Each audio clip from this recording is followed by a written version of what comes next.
Good morning అండి. ఈవేళ మనం మాట్లాడుకునేది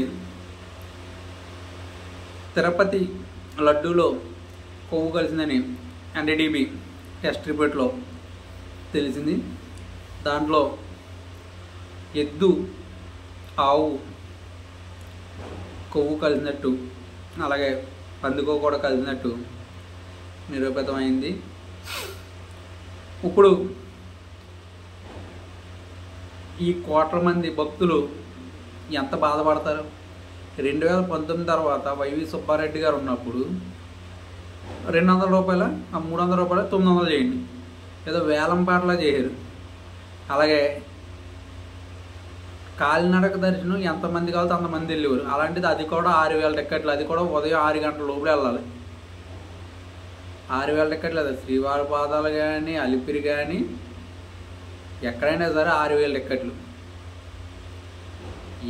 ఎలా చేయరంటే 2019-24 దాకా ఎంత ఘోరంగా చేయాలో అంత ఘోరంగా చేయరు. అలాగే శ్రీవారి లడ్డు ఆ టేస్ట్ ఎంత బాగుంటుందో మనకు తెలుసు. అలాంటిది ఆ టేస్ట్ కూడా లేకుండా చేయరు, స్మెల్లే లేదు. మెయిన్ దాని గురించి చంద్రబాబు నాయుడు గారు జంతు కొవ్వు కలుపుతున్నారంటాం. వెంటనే రిపోర్ట్ కూడా వచ్చింది. ఇంకా అంటారు వ్యవస్థలు మేనేజ్ చేస్తారు, అది మేనేజ్ చేస్తారని. సాక్షి టీవీలో ఇన్వాయిస్ నెంబర్ లేదు అన్నారు, ఆ టెస్ట్ రిపోర్ట్ నెంబర్ లేదంట. అలాగా చెప్తున్నారు. అక్కడ యానిమల్ కొవ్వు కలిసింది అని చెప్తున్నారు. అలాగే శనగపిండి, నెక్స్ట్ యాలక్కులు, కోకోనట్ ఇలాంటివన్నీ కలుస్తాయని చెప్తున్నారు ఆ టెస్ట్ రిపోర్ట్లో కూడా.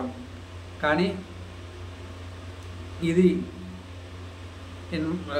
ఆ టెస్ట్ రిపోర్ట్ మీద నెంబర్ లేదు, టీటీడీ పాత దాని మీద నెంబర్ ఉందన్నారు.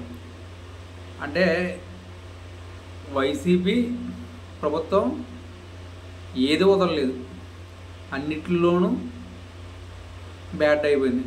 ఈవెన్ సెట్టే 5 కోట్లు ఎట్టి వేయించారు ఇంటికాడ. తిరుపతి వెళ్తే సరిపోదా? ఇంటికాడ 5 కోట్లు ఎట్టి చేయరు. అలాగే ఈ తిరుమలలో పింక్ డైమండ్ అన్నారు. జగన్మోహన్ రెడ్డి గారు సీఎం అయినప్పుడు ఏమీ లేదు. ఇలాగ వైసీపీ గవర్నమెంట్లో ఇలాంటివి అనుకుంటే కనీసం ఆ లడ్డు కోట్లాది మంది ప్రజలు మనోభావాలు దెబ్బతినవా? ఎంతోమంది తిని ఉంటారు. మే 1 తారీఖు నేను కూడా వెళ్ళాను. నేను ప్రతి సంవత్సరం 2 టైమ్స్ వెళ్తాను. అలాంటిది ఇవన్నీ చూస్తే మనకేమనిపిస్తుంది? ఎంత ఘోరంగా ఉంటుంది.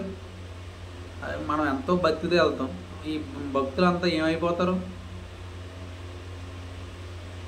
ఇది మంచి పద్ధతి కాదు. ఈ వ్యవస్థలో ఎంత విచ్ఛిన్నం అయిపోయినాయంటే వైసీపీ గవర్నమెంట్లో మనం చాలా క్లియర్గా చూసాం.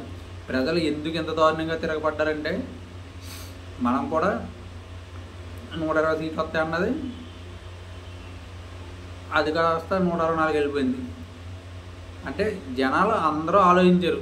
వీళ్ళలో ఈ లడ్డూలో కలపడం ఇవన్నీ జనాలకు ముందుకుండా అర్థమైంది. ఆ స్మెల్లో ఇవరకు అంత స్మెల్ లేదు అని. ఒరిజినల్గా ఆ లడ్డు నందిని, కర్ణాటక నందిని నుంచి 700-600 రూపాయలు కొనేవారు. కానీ 320 రూపాయలకే ఇలా చౌకగా కొంటున్నారు. చాలా చౌకగా కొని ఇవాళ 320.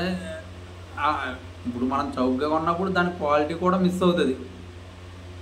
నందిని సరఫరా చేయనప్పుడు ఎప్పుడు ఈ ప్రాబ్లం రాలేదు. నందిని ఎప్పుడైతే ఆపిందో 320 కొనడం, తర్వాత అది కాస్త కొవ్వు పదార్థాలు కలుస్తున్నాయని ఈవేళ నేషనల్ మీడియా కూడా ఒప్పుకుంది.